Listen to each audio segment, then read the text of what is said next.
I want to play not a lot of audio of this person because it's Friday and I don't want you to throw up on your shoes. So Nancy Pelosi on MSLSD yesterday. Let's get cut 3 ready, Mr. Producer. This issue, we've talked about it before, whether health care is a right or a privilege or whatever. Cut 3, go. But our members felt proud of what they did. We feel that we stand there in the ranks of those who pass Social Security, Medicare, and now health care for all Americans as a right, not a privilege. So we came to do a job, and now we're glad that the court upholds it. This is just hat tip media, by the way. This is just very odd to me. The American people say they don't want something, but they give it to us anyway.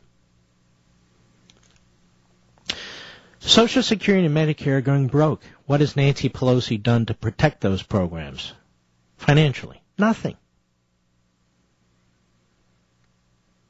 So they passed Social Security, they've passed Medicare, they took $500 billion out of Medicare, they've all but destroyed Social Security. How are they going to fix those programs? They don't give it a second thought.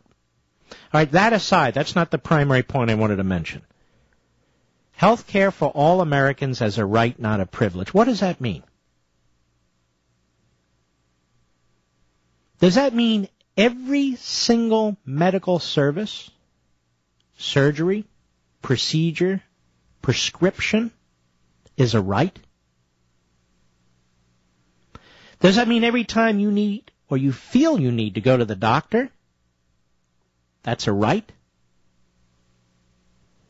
What does this mean, it's a right?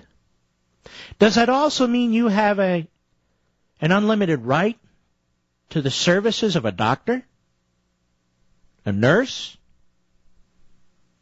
a technician?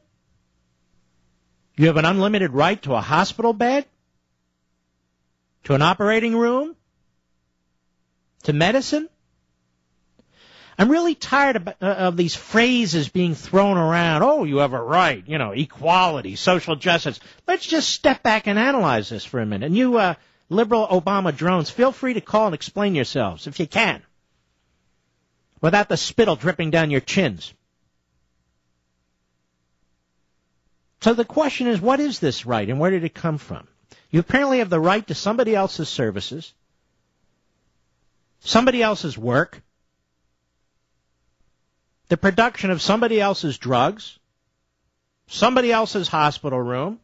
This is a right, not a privilege. And not only do you have a right to these things, you have a right not to pay for them. Obama, his wife, Pelosi, running all over the country, getting behind microphones, telling you all the freebies they are giving you. Now, they aren't giving you anything, of course, but let's just play along. So this is the right that you have now. Not the right to live as a free individual, to work hard and keep your private property rights, to live under a stable law called the Constitution. No, they don't mean that right. They mean economic rights. Do you have that right?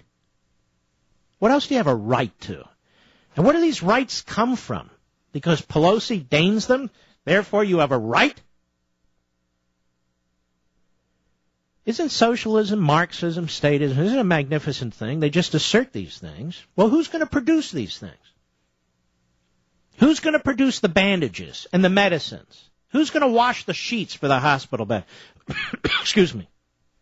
Who's going to bring you your food? You have a right to all these things? That means everybody else is a slave to you because you have a right to them, and you have a right to them at a subsidized price or absolutely free? Or what is it? These are just phrases thrown around? Are you telling me you don't have a right to health care? Are you telling me that you have a right to steal somebody's labor? To use somebody's room? To eat somebody's food? We used to call that a robber. Right? Just because a politician says it, just because they pass a law, doesn't make it moral, doesn't make it compassionate. Let's think about this patient who has this right.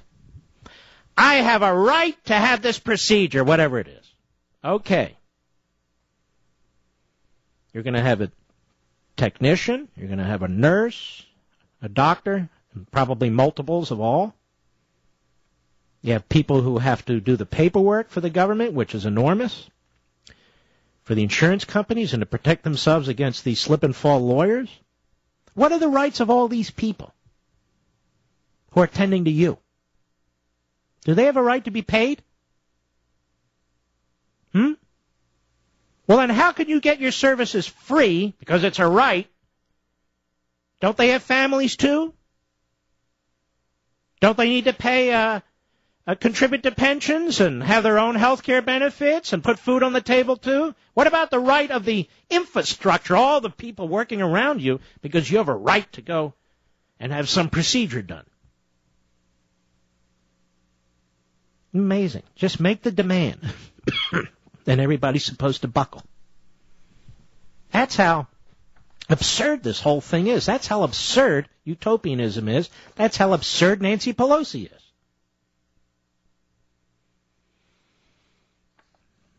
Now, she said something else yesterday. NPR, cut 4, go.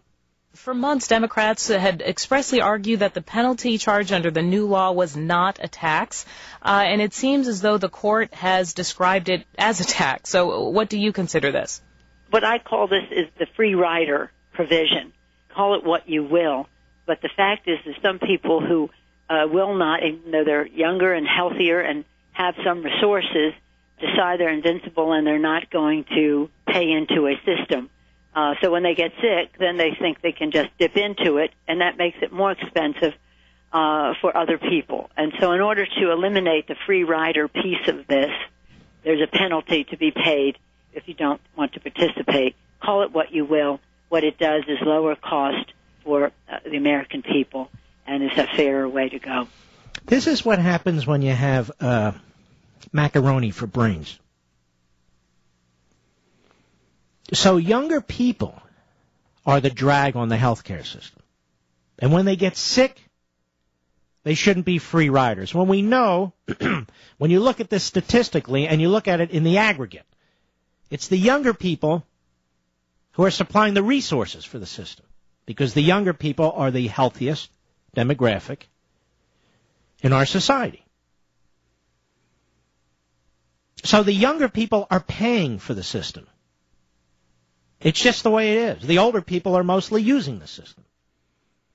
So dragging these millions and millions of people into a system they don't want to participate in isn't for their good, it's for somebody else's good. That's number one. And I've made this point over and over again in order to counter the propaganda coming from people like Nancy Pelosi and Barack Obama. They're not giving 30 million people coverage. They're taking their money from them to give other people coverage.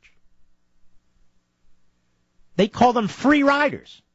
Just listen to how these people talk. Free riders. No, the free rider is the person who gets the benefits and doesn't pay into them, like the entire damn welfare state. That's number one. Number two, how does this lower costs for people? What's going to lower costs for people? The Congressional Budget Office doesn't say it's going to lower costs.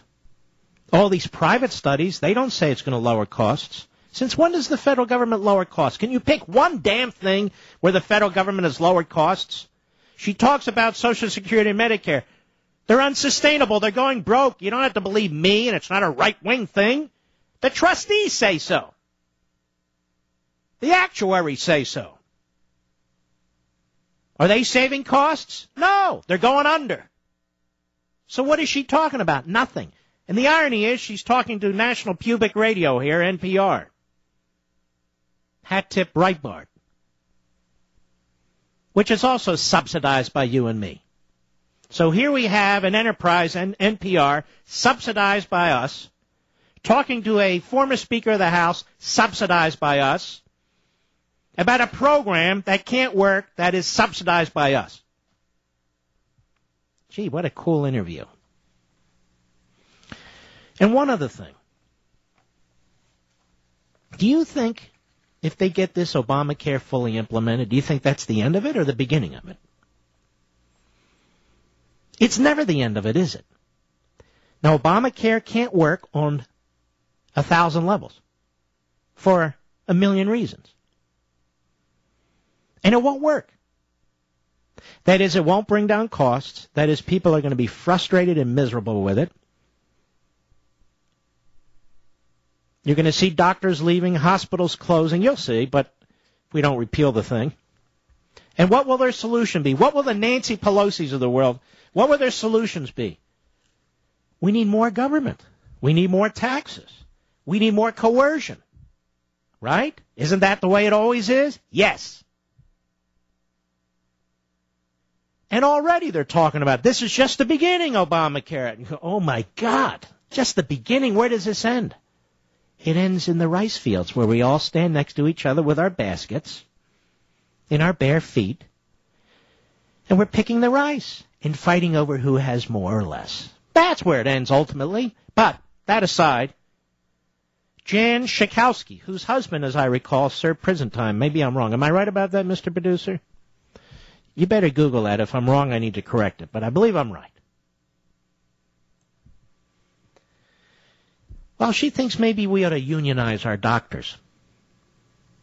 Did anybody ask the doctors? No, we don't care. The doctors they're going to be indentured servants. That's right. Over time, if we need more doctors in this part of the country, they'll be told to move to that part of the country, or they won't be able to earn a living because the whole healthcare system will be essentially nationalized. So here's the detestable and moronic Jan Schakowsky, Democrat, Illinois, in Washington yesterday. Some questions and answers. Cut 5, go. Do you believe that organizing, labor union organizing, and worker union organizing is a right? I actually do think so. Then, in that case, would you support the right for doctors to unionize? Yes, I do. You would. And what would happen if the doctors went on strike to health care? You know, in Israel, when the doctors went on strike, actually, health outcomes were better. But, you know, I'm not advocating that. She's not advocating it, though, even though it would be better. Which means, ladies and gentlemen, if they can, they will. Have you noticed in Obamacare there's no tort reform whatsoever? The slip and fall lawyers, they're going to have their way with things. Don't you think they're going to owe the public sector unions, like all the rest of these Western societies in Europe, force people into these public sector unions? Of course they will. I'll be right back. Mark Levin.